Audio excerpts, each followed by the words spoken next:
8,92,000 మంది రైతులు దరఖాస్తు పెట్టారు. ఈ రోజుకు కాంగ్రెస్ ప్రభుత్వం ఒక్కరికి కూడా సాదా బైనామా చేయలే. కేసీఆర్ గారు సాదా బైనామా ఎట్లా మరి చేసిండ్రు? మోక మీద పోయిండు, భూమి కొన్నది నిజమేనా, పక్కనుండే రైతుల్ని అడిగిండ్రు, ఈయన సాగు చేసుకుంటుండా అని అడిగిండ్రు, అది నిజం ఉంటే ఆర్డర్ పాస్ చేసిండ్రు, వాళ్ళకు పాస్బుక్లు ఇచ్చేసినాం, టైటిల్ డీడ్ ఇచ్చేసినాం. కానీ ఇలా కాంగ్రెస్ వచ్చినాక ఆ రోజేమో ఎలక్షన్ల ముందు ఏం చెప్పిండ్రు? మేము గెలవంగానే ఎల్ఆర్ఎస్ ఫ్రీ, సాదా బైనామా ఫ్రీ, మేము గెలవంగానే ఎస్సీ ఎస్టీల భూములకు పట్టాలు ఇస్తాం. ఇప్పుడు ఏం చేస్తున్నారు? ఎల్ఆర్ఎస్ ఏమో ముక్కు బిండి పేదల దగ్గర డబ్బులు వసూలు చేస్తున్నారు.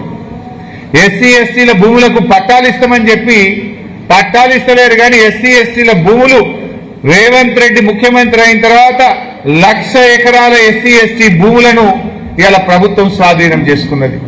1,00,000 ఎకరాలు తీసుకున్నారు. ఇందిరమ్మ రాజ్యం అంటే ఎస్సీ ఎస్టీలకు భూములు పంచుడా, ఎస్సీ ఎస్టీల భూములు గుంజుకునుడా? రేవంత్ రెడ్డి ముఖ్యమంత్రి అయినాక హైదరాబాద్, రంగారెడ్డి, సంగారెడ్డి, మేడ్చల్, హైదరాబాద్ పరిసర ప్రాంతాల్లో 1,00,000 ఎకరాల ఎస్సీ ఎస్టీ భూములను ఇవాళ స్వాధీనం చేసుకున్నారు. ఎలక్షన్ల ముందేమో పట్టాలు ఇస్తామన్నారు, గెలిచి గద్దెనెక్కినాకనేమో భూములు లాక్కుంటున్నారు మీరు.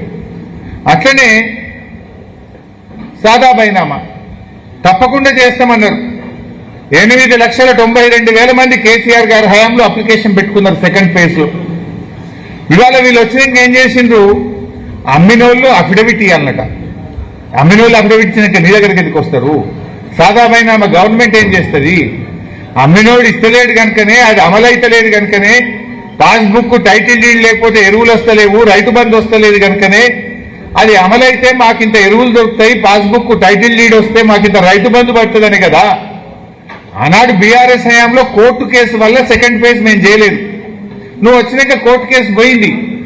కానీ నువ్వేం చేసినావు? నోటితో నవ్వి నొసటితో వెక్కిరించినట్టు సాదా బైనామా అమలు చేయమంటే గతంలో బీఆర్ఎస్ హయాంలో లేనటువంటి కొత్త నిబంధన, బాండ్ పేపర్ మీద అమ్మిన ఆయన అఫిడవిట్ ఇవ్వాలి. నేను అడుగుతున్నా, 8,92,000 మంది రైతులు దరఖాస్తు పెడితే ఒక్కలన్నా అఫిడవిట్ ఇచ్చిందా? ఒక్క రైతు కన్నా నువ్వు పాస్బుక్ ఇచ్చినావా? మోసం చేసినావు నువ్వు రైతులు. ఆ రోజు మేము ఇచ్చినాం.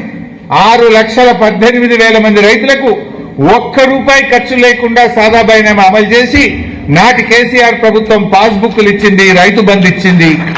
కానీ నువ్వు ఒక్కరికి కూడా ఇవాళ సాదా బైనామా చేయలే. రైతుల్ని మోసం చేస్తా ఉన్నావు.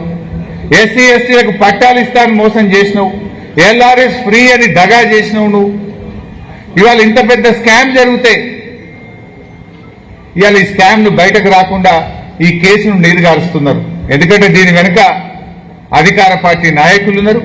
ఉన్నత అధికారుల హస్తంతోనే ఈ స్టాంప్స్ అండ్ రిజిస్ట్రేషన్ డిపార్ట్మెంట్ లో పెద్ద ఎత్తున అవినీతి జరిగింది, ప్రజాధనం కొల్లగొట్టబడ్డది.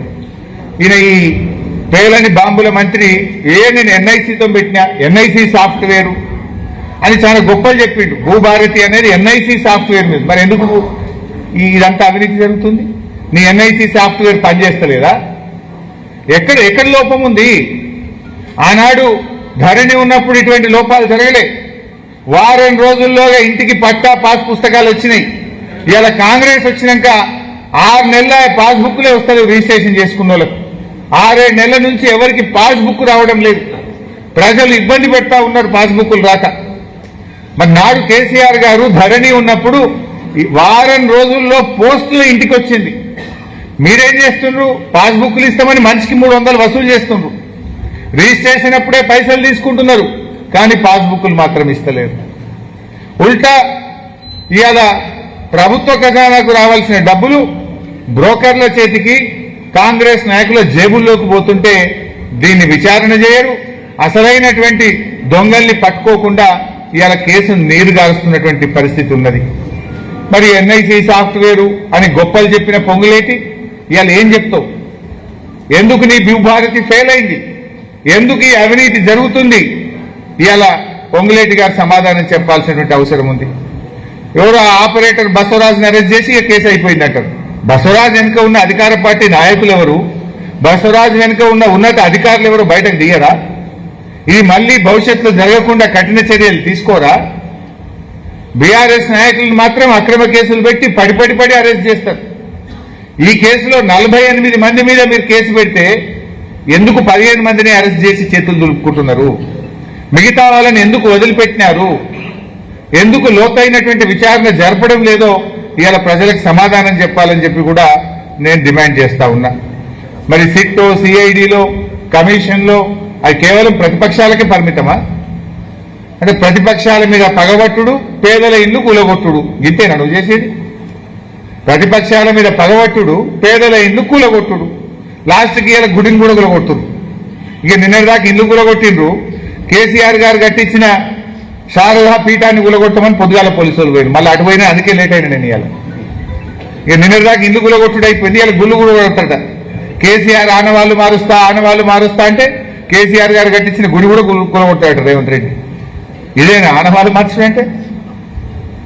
అందువల్ల నేను పొద్దున అనుకోకుండా అటు పోతే గంటన్నర లేట్ అయినా క్షమించాలి మీరందరూ కూడా.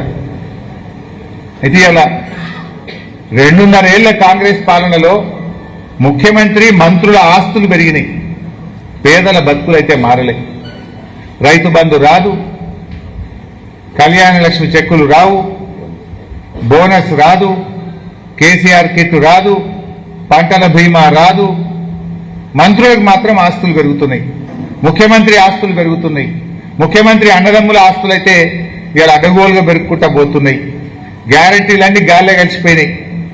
ఇవాళ ఆ రోజు రేవంత్ రెడ్డి గారు, కేసీఆర్ గారు 2 పంటలకు రైతు బంధు ఇస్తే 3 పంటలకు ఎందుకు ఇవ్వమని అడిగిండు. నువ్వు 3 పంటలు కాదు కానీ 1 పంటకి ఇస్తలేవు కదా నువ్వు. కేసీఆర్ గారు బరాబర్ కరోనా వచ్చినా 2 పంటలకు ఇచ్చిండు. 2 పంటలకు ఇస్తే 3 ఎందుకు ఇస్తలేవన్నావు నువ్వు? 3 ఎందుకు ఇస్తలేవన్న రేవంత్ రెడ్డిని 1 పంటకు ఎందుకు ఇస్తలేవు? సమాధానం చెప్పాలి కదా. నువ్వు వచ్చినాక ఇది 5వ రైతు బంధు. ఇప్పటికి పడ్డాయి 2, ఎగబెట్టాయి 3. ఇచ్చింది తక్కువ, ఎగబెట్టింది ఎక్కువ. ఇది 5వ రైతు బంధు ఇప్పుడు పడాల్సింది యాసంగి. కానీ నువ్వు ఇప్పటిదాకా ఇచ్చినవి 2, ఎగబెట్టినాయి 3 రైతు బంధులు. 15,000 ఇస్తానని రాహుల్ గాంధీ 15,000 కాదు, ఉన్నాయి కూడా ఎగబెట్టినావు నువ్వు. పక్కా బరాబర్ కేసీఆర్ ఉన్నప్పుడు ఒక నమ్మకం ఉండే, రైతులకు బరాబర్ రైతు బంధు పడుతుందని ఒక నమ్మకం ఉండే. నాట్లకు కేసీఆర్ రైతు బంధు ఇస్తే ఓట్లకు రేవంత్ రెడ్డి ఇస్తుండు. ఒకసారి ఎంపీ ఎన్నికల ముందు ఇచ్చిండు, ఒకసారి సర్పంచ్ ఎన్నికల ముందు ఇచ్చిండు. కాదు ఇప్పుడేం ఎలక్షన్ లేవు, మళ్ళీ పెట్టేశాడు. నాట్లకు కేసీఆర్, ఓట్లకు రేవంత్. ఇదే అంటే మీరు గుర్తు తెచ్చుకోండి. ఎంపీ ఎన్నికల ముందు ఒకసారి పడ్డది, సర్పంచ్ ఎలక్షన్ల ముందు ఒకసారి పడ్డది. ఇప్పుడు యాక్చువల్గా ఎంపీటీసీ, జెడ్పీటీసీ ఎలక్షన్ ఉంటే పడుతుండే, పర్లేదా?